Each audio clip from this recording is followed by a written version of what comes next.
बच्चों बहुत स्वागत है आप लोगों का केमिस्ट्री क्लास में। मैं हूं आपका केमिस्ट्री टीचर सुनील यादव।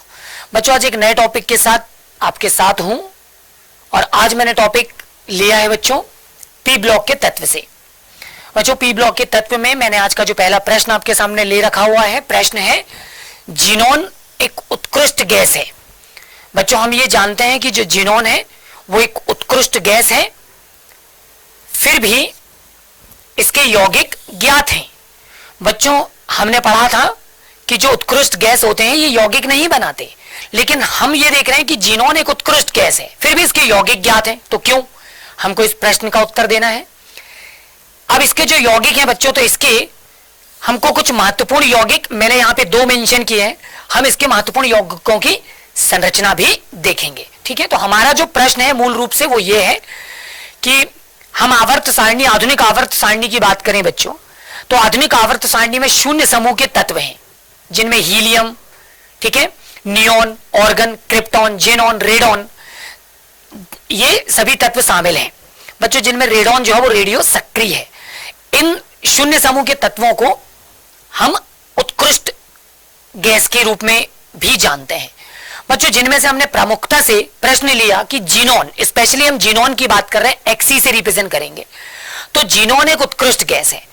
अगर ये उत्कृष्ट गैस है तो इसके भी यौगिक नहीं होने चाहिए, लेकिन बच्चों फिर भी इसके यौगिक ज्ञात हैं। क्यों है, हमको इसका कारण जानना है और हमको इसके यौगिकों की संरचना इस प्रश्न में लेकर चलना है। तो बच्चों सबसे महत्वपूर्ण कारण यही मैंने आपके सामने ले लिया है कि जीनोन एक उत्कृष्ट गैस है, फिर भी इसके यौगिक जो ज्ञात हैं, है ना, तो समझते हैं क्यों। तो जीनोन उत्कृष्ट गैस है, इसके यौगिकों के होने का कारण समझिएगा बच्चों।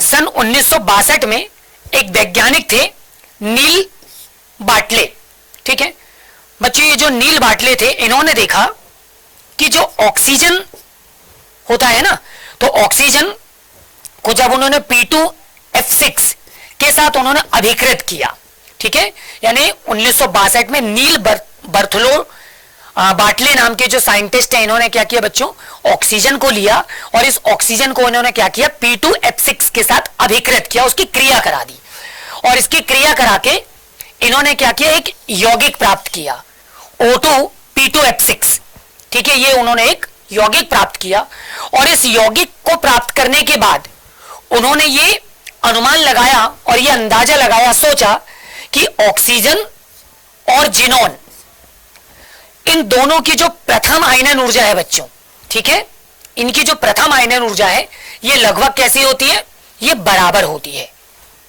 मेरी बात समझ में आई। इन्होंने ये अनुमान लगा लिया कि ये यौगिक बना है, तो इसका मतलब है कि ऑक्सीजन और जीनोन की जो आयनन ऊर्जा वो लगभग बराबर है। इसी आधार पर उन्होंने जीनोन के कुछ यौगिकों को बनाने में सफलता भी प्राप्त कर ली। ठीक, तो ये महत्वपूर्ण कारण था बच्चों कि जीनोन एक उत्कृष्ट गैस थी, फिर भी इसके यौगिक ज्ञात हुए क्योंकि 1962 में नील बर्थलोट ने ऑक्सीजन की क्रिया P2F6 के साथ कराई और इसके आधार पर उन्होंने जो यौगिक प्राप्त किया O2P2F6, जब ये उन्होंने प्राप्त कर लिया तो इस यौगिक के बनने के कारण उन्होंने ये अनुमान लगाया कि ऑक्सीजन की जो प्रथम आयनन ऊर्जा है वह जीनोन के लगभग बराबर है, उसके तुल्य है, और इसलिए उन्होंने जीनोन को भी P2F6 के साथ अभिकृत करा दिया और वही यौगिक है ना, वही यौगिक जो यौगिक था बच्चों, यौगिक Xe2P2F6 को बनाने में उन्होंने सफलता प्राप्त की और इसको बनाकर उन्होंने यह अनुमान लगा लिया कि जीनोन की आयनन ऊर्जा ऑक्सीजन के लगभग बराबर है, उसके तुल्य है, और फिर उन्होंने इसके अन्य यौगिक भी प्राप्त किए, जिसमें बच्चों सबसे पहला यौगिक जो हमारे सामने है वो है जीनोन डाइफ्लोराइड XeF2। और बच्चों इस तरह से उसकी संरचना थी, संकरण के आधार पर उन्होंने जानकारी दी कि यह रेखीय संरचना रखता है। बच्चों इसके अलावा उन्होंने दूसरा यौगिक प्राप्त किया जीनोन टेट्राफ्लोराइड XeF4 और इस तरह से उन्होंने इसकी संरचना हमारे समक्ष प्रस्तुत की और वो संरचना संकरण के आधार पर वर्ग समतली के रूप में उन्होंने हमको बताया। बच्चों इसके अलावा उन्होंने xenon oxy difluoride XeO F2 को प्राप्त किया और इस तरह से उसकी आकृति उन्होंने हमको दिखाई और उन्होंने बताया कि वो टी आकृति है। टी आकृति संकर्ण और वेस्पर सिद्धांत के आधार पर उन्होंने विकसित किया और हमको इसकी जानकारी दी। बच्चों इसके अलावा उन्होंने जो जीनोन का यौगिक प्राप्त किया वो था जीनोन डाइऑक्साइड XeO3 और बच्चों इस तरह से उसकी संरचना उन्होंने हमारे समक्ष प्रस्तुत की और उन्होंने बताया वो कैसा होता है, वो त्रिकोणीय पिरामिडीय आकृति का होता है। तो बच्चों इस तरह से मैंने आपको जीनोन के संदर्भ में महत्वपूर्ण जानकारी से अवगत कराया। बच्चों मैंने जो अगला प्रश्न आपके सामने ले रखा है वो प्रश्न है, ठीक है, कि उत्कृष्ट गैस में helium, neon, organ, krypton, xenon और रेडॉन शामिल है। बच्चों ये एक परमाणविक होती हैं। तो ये एक परमाणविक क्यों है? किसी भी तत्व के लिए ये क्वेश्चन आपके साथ बनाया जा सकता था, इसीलिए मैंने सभी को इंक्लूड करके एक प्रश्न आपके समक्ष रख दिया है। तो बच्चों मैं आपको बता दूं कि जो उत्कृष्ट गैसें हैं, helium, neon, organ, krypton, xenon और रेडॉन, ये सभी उत्कृष्ट गैसें हैं जिनमें बच्चों ये जो जीनोन है,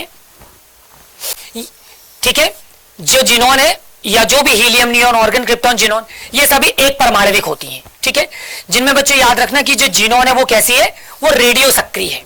ठीक, अब ये रेडियो सक्रिय है, ठीक है, हम सभी की बात कर रहे हैं कि जो एक परमाणविक गैस है वो एक परमाणविक क्यों है?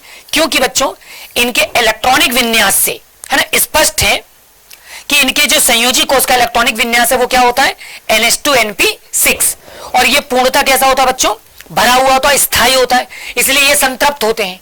अब अगर ये संतृप्त हैं तो हीलियम को छोड़कर हम ये बात कर रहे हैं क्योंकि हीलियम में केवल NH2 जो है वो पूर्णतः भरा होता है और इसमें इन सभी तत्वों में बच्चों कोई भी अयुग्मित या एकल इलेक्ट्रॉन उपलब्ध नहीं होता और इसकी वजह से ये किसी भी प्रकार के रासायनिक बंध बनाने में क्या होते हैं, असमर्थ होते हैं। मतलब ये रासायनिक बंध का निर्माण नहीं कर पाते बच्चों, और यही एक महत्वपूर्ण कारण है बच्चों कि इनकी जो आबंध कोटि है ना, इनका जो बॉन्ड ऑर्डर है वो क्या हो जाता है, वो शून्य हो जाता है, इनकी बंध कोटि का मान शून्य होता है।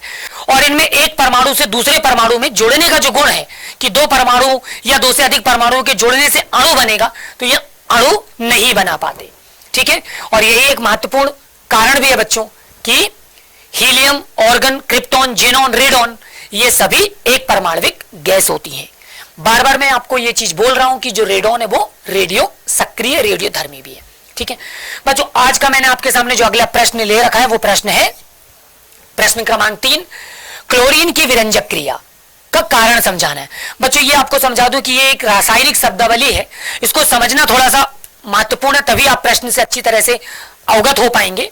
बच्चों यहाँ पर विरंजक का मतलब है कि अगर कोई रंगीन पदार्थ है तो रंगीन पदार्थ का अगर हम लगातार इस्तेमाल करें तो आप देखते हैं कि धीरे धीरे उसका जो रंग है वो फीका पड़ जाता है ना, वो उड़ जाता है। तो किसी रंगीन पदार्थ का रंगहीन होना यानी उसके रंग का उड़ जाना उसकी विरंजक क्रिया कहलाती है।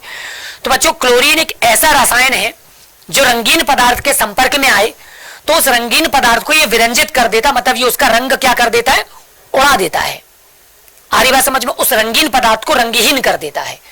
तो इसीलिए हमारे पास ये महत्वपूर्ण प्रश्न है कि हमको क्लोरीन की विरंजक क्रिया को समझना है।